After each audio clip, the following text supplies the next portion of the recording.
So good afternoon, Ifoma. Hi, good afternoon, Mr. Namdi. Nice to see you today. It is wonderful to see you here. How are you today? I'm fine. Okay, so you are live and the world is watching us here. And what Hello, I'd like world. to, yes, I say a lot of our clients are on and they are watching us live.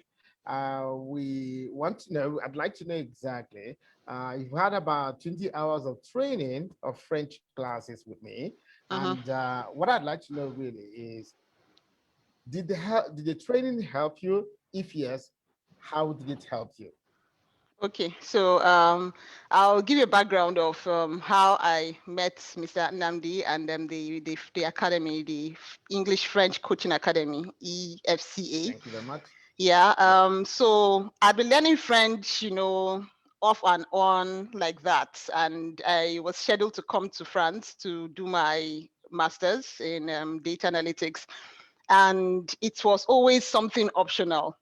The school always said, oh no, don't worry, people speak English. You mustn't really bother about that, but learn it if you want to. So most of us just took it optional until I came in and I couldn't talk to anybody. So for the first 4 days, I was in a frenzy. I couldn't buy anything without, an assistance from somebody that understood English. And in that frenzy, I did some searching and I was introduced to Mr. Nnamdi by a former student of that same school. So one of the first things that Mr. Nnamdi did that I loved was that it admitted me into a free class, and in that class, I was able to see for myself how he conducted his practice and the lessons. And I heard from other students, that were there as well. And I had seen their progress. And immediately I signed up, I signed up for, I think, 10 hours initially, and then I topped up another 10 hours. And in that 20 hours, what Mr. Namdi did, because initially I thought, okay, I need to learn French. I can go to YouTube. And a couple of you might be thinking that as well. There are free materials anywhere. I can go to YouTube. One thing Mr. Namdi does is to break down what is being taught contextually. So you'd understand how to use a word, and in what context you should use a word and the variations you should use that word. And sometimes the YouTube videos, and I've watched a lot of them, do not go into those details. Apart from that, he takes you on a journey, prioritizing what you should know per time. So at a point, I could go to the shop, and say, je voudrais acheter des légumes, or je voudrais acheter the pan, I could say those kind of things. I could, when I started looking for accommodation, talk about the kind of accommodation I wanted and ask the necessary questions that I wanted. And I didn't know a lot of French, to be able to do that. I must say, Mr. Namdi comes pricey, but the price lends itself to the value that he brings to the table, and it's the economics of it is very clear. You don't see things that are very valuable on the road. You would need to pay for them. Yeah. Now, I would like to also speak specially about his expertise on training people or preparing people for the TEF and for the TCF, and as well as the DALF exams. There's somebody in the group that is preparing for that, and there's some other person that has passed that exam, and that's the track that I would, be on very soon. Haven't done my introductory. So I don't know if anybody wants to ask me any specific questions. I'll be able to answer. I'm Nigerian, by the way, and I speak Igbo and Hausa. I didn't grow up in France at all. So I'm really starting from the scratch. Yeah, so that's about it. Wow, that is very fantastic. You almost sending me flowers, you see. Thank you very much. It's a very glowing tribute. The thing is, you're right in your analysis, because I also happen to go through the system. I'm a Nigerian, and the time I arrived in France, I never spoke any word in French. So all the French I learned in France, they are all in France. I schooled here, and so that gave me the opportunity. But at the initial stages, I struggled a lot. I struggled a lot until one of my professors told me what to do and how to do it. And I applied those things the advice she gave me, and they worked. And so I, in fact, invariably trying to re give back to what the way I learned the language, because initially I was reading through books. I was only reading and reading and reading. So one day I walked up to the professor and said, please, young lady, a lady. In fact, the lady, taught French in Japan before coming Mm, back. So mm, when she arrived at the university, and then she started teaching with her own method and all that. So I walked up to her and I said, listen, I've been reading and studying this language, and I find it difficult to speak it. Although if somebody speaks to me, I understand. Whatever they say in French, I do understand, but the speaking part of it is missing. And so she just told me, listen, leave the books, just plunge into the language, listen, and emulate what people say and how they say it. And I tried it for a few months, and it worked wonders. Really, it worked wonders. And the things I did, how I did them. So in fact, so all the experiences I had, I tried to bottle them. I tried to really, crank them together, and mm. then try to, give it back to people, especially Nigerians, those who have English background, coming from an English speaking country. And so our method, our ways of processing information is different. Mhm. And then, because of the fact that I studied both languages, I have a degree in English and I also have a degree in French. So that gave me the possibility to navigate both ways. In fact, I discovered over time that a teacher, whatever you're teaching, especially languages, you need to have a considerable knowledge in the language. All right. In both language, if you're teaching English, you must also if you're teaching English to French speakers, you must have a vast knowledge of English and French, okay, and vice versa. So in fact, because of my knowledge in both languages, gave me the possibility to really navigate. And the second thing I also discovered is if your original language, your mother tongue, is not very solid, Mm. okay, you would struggle in the other language. So, for example, if your English grammar is not very solid, if somebody starts telling you the simple present tense in French, when the simple present tense in English is not very clear for you, you Yes, will yes, struggle. That's another true, thing I discovered over true. time.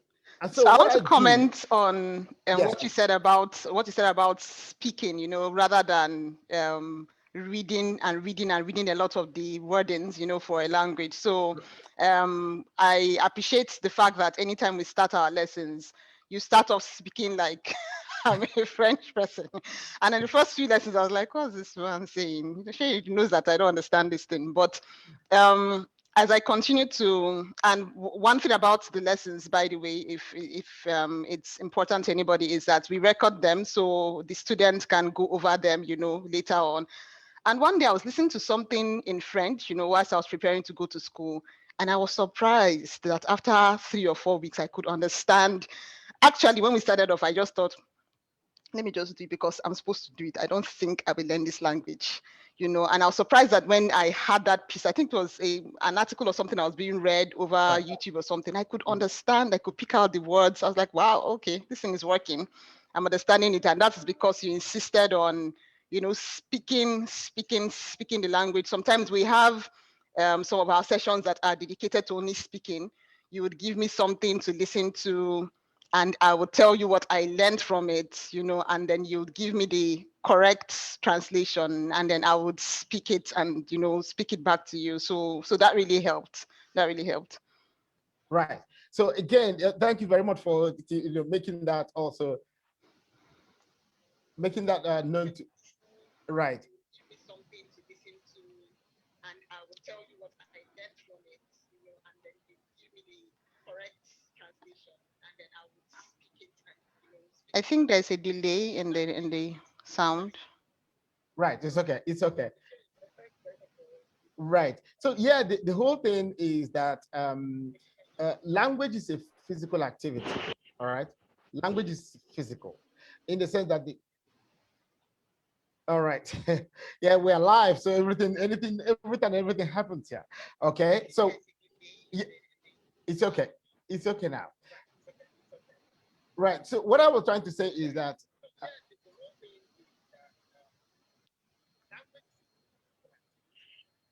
okay, are you listening to me? Yes, I am. I'm not Oh, speaking. I think there's a delay in. okay. Okay. So what I was saying is that um, language is a physical activity. Okay. Because of that physical activity of the language, we have a tendency. Are you hearing me? Yes, I am. Good. Okay. Yeah, because I opened the volume. That's why. All right. So because of the physical nature of language, reading is a mental activity. Listening is a mental activity. You will just keep quiet, either read or listen, right? But speaking is a physical activity. And for you to improve your speaking skills, you need to practice. If you don't practice, you can't improve. So that's Mm. one thing a lot of teachers do not tell their students or do not put in place. If you don't read, if you don't practice speaking, you would never speak well. You will never speak well. You can learn how to read on your own. You can learn how to listen on your own. But with speaking, you have to practice with somebody. You've got to learn how to practice somebody. Especially, you need to practice with a native speaker or somebody who has been here for such a long time, who has that fluency. Because fluency is the ability to speak the language without stopping. I mean, say whatever you want to say without hesitation. That is what makes the difference between somebody who's learning the language and somebody who's a native speaker. You said you are an Igbo person or you grew up in the North. I am pretty sure when you're speaking outside, you don't stop. You can speak outside fluently without stopping, right? Kwarai. How can you? I don't hear what you're saying, I mean. I'll say you are right in Hausa. Okay, Kerekwa, is that what you're saying? Kwarai. Koreikwa. Okay, very good. Thank you very much for that. All right. So the idea is so since language is a physical thing, especially the speaking aspect of it, communicative part of it, you must practice. And so because I discovered that, and I said, how do I propose this speaking aspect of the language to people? That's it. I don't want you to come in, learn with your eyes, and go away. It's not enough because you forget. If you want to speak, you must practice. And when you practice, it's like doing sports. If you watch somebody who's running 100 meters on TV, right? You stand up and then you want to do the same 100 meters, you can't do it because you've not been practicing. So language is the same. If you want to improve your speaking skills, you must practice and practice and practice. There'll be an extent you become fluent. When Mm. it's now fluent, after many months of practice, then you can now come out and say, hey, I understand and I speak French. And this is the reason why, or this is where people, as you know, things that make people separate in the sense that those who listen, read, and do not practice. Because one, because they don't have anybody to practice with. Second, if you don't have somebody who can make corrections, because you can speak, and if the person does not know how to correct you, you might be saying the wrong thing, thinking it's the right thing. So you need to speak and then get somebody who would correct you, make corrections while you're speaking. So in case you make mistakes, the person will tell you, no, that's the wrong way of saying it. Say it this way, and then you practice and practice and practice. Okay, so a question for you, Mr. Yes, please. Namdi. And I just thought about it that some people might be wanting to. Sorry, that's a plane flying over my building. So some people might want to know, okay, Iphie, you're obviously in France Yeah. and that's how you met Mr. Namdi. Well, I'm in Cameroon, I'm in Ghana, I'm in Nigeria, and I'm not yet in France. So does that mean I cannot benefit? So can you throw more light on the mode of your teaching, of how you do the teaching? Right, I can. Thank you very much for this question because today internet has made it so easy for us to connect to anybody, anywhere in the world.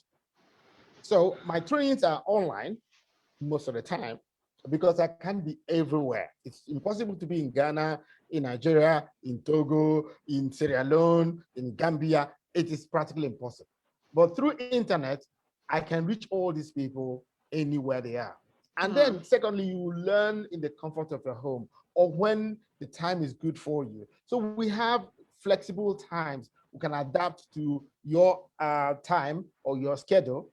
So we do it through online, through Zoom most of the time, or Skype, because some people still use Skype. So we can adapt to Skype or through Zoom. All right. We can also do through telephone, but most of the time we recommend Skype or Zoom because at least we can see ourselves, we can share information, share images or videos and audios and all that. So yes, our most of our programs are online because I can't be everywhere. At the moment, I live in France and I stay in France. I can't be in Africa in the split of a second. It's not possible. So our programs are online. That's it. Okay. Last question for me. So let's say somebody's saying, I really don't want to learn French because of learning French sake. I have a goal, I have a target, and not very competitive age-wise, to go to Canada, and I want to take the TF or the TCF for these purposes. So the person is saying, Mr. Nnamdi, how long can I plan to be ready for this exam if I start with you? From the students you have taken, what's the average time you've seen somebody go from novice to passing that exam? Okay, it all depends. Thank you very much for the question. Everything depends on the level, the beginning, the student, the time the person starts. Okay, when you start, I would give you a test. You take a test, and that test will tell me exactly your level. From the moment you give me your level, then I would tell you how many hours you need. For example, if you're a complete beginner, Mm-hmm. from the complete beginner to level B2, because all the TEF, TCF, DEF, especially DEF B1, B2, they are all based on this threshold of B2. All right. So if you want to sit for the exam and pass it, you need to aim at arriving or reaching B2 level in French. All right. And then from one step, one level, we have A1, which is the beginner level, to A2, which is pre-intermediate, to B1, which is intermediate, to upper intermediate, which is B2. So that upper intermediate is where you're aiming at. So from one level to the next, you need approximately 40 hours. Approximately 40 hours. It could be less, it could be more, but approximately, more, on average, between 35 and 45 hours to move from one step to the next.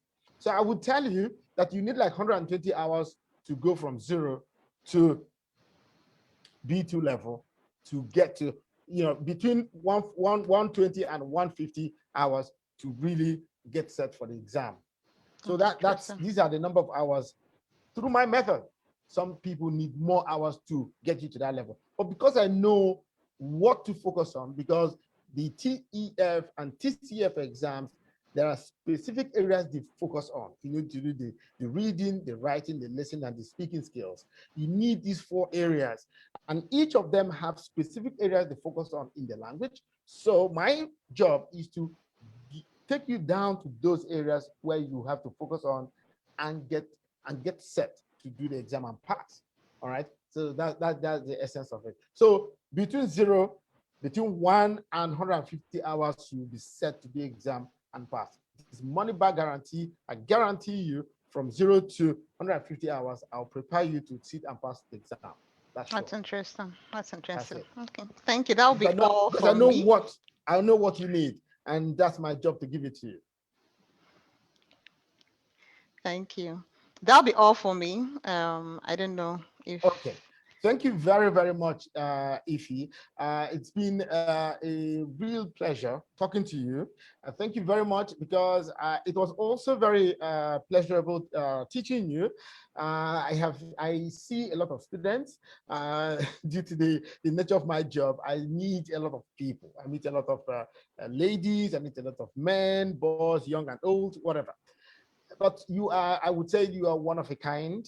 You are one of those people when I sometimes I say, oh, I met this lady and she was really very diligent.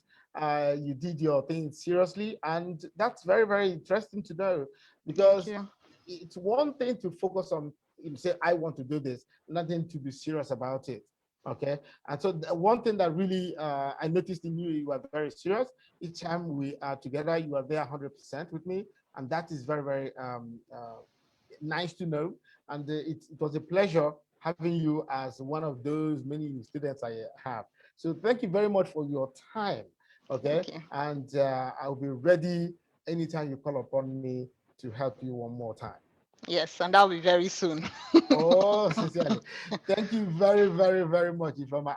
It's a pleasure for me, and I hope I'll see you very, very, very soon. Thank you, sir. Have a good Okay. day. All Yeah. right, you too. Thank Yeah. you. Okay, just a second.